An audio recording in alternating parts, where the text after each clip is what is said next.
Sylhet 10X এখন open টেন্ডারে আছে। Sylhet 10X যখন এটা আমরা কোনো ইন্টারন্যাশনাল কোম্পানিটা পাওয়ার পরে যখন তারা গ্যাসের স্তর ভেদ করে এই তেলের স্তরও ভেদ করে যাবে, যার ফলে আমরা আরো নিশ্চিত হব যে সিলেট 10-এ যে গ্যাসটা পেয়েছিলাম 10X-এও ওইটা পাওয়া যায় কিনা। যদি পাওয়া যায় তাহলে আমরা ওখানে তেলের অস্তিত্ব সম্পর্কে নিশ্চিত হলাম।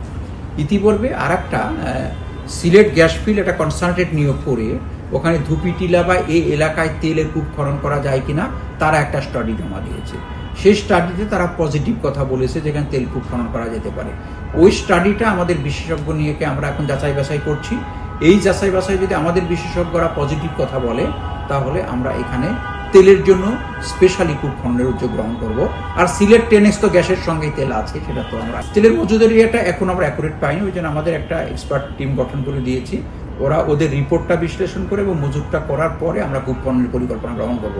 আমরা 3টা কূপ খনন করবো না 5টা কূপ খনন করবো, এটা দ্রুত। আর তেলের কোয়ালিটি নিয়ে আপনার মানে বুয়েট সহ বিভিন্ন আমরা যেটা সিলেট 10 থেকে যে তেলটা পেয়েছিলাম এটা তখন আমরা বুয়েট এবং আমরা আমাদের ইস্টার্ন ইনফারেন্টে পাঠিয়েছিলাম এবং তাদের অনুসারে খুব উৎকৃষ্ট মানের তেল এটা।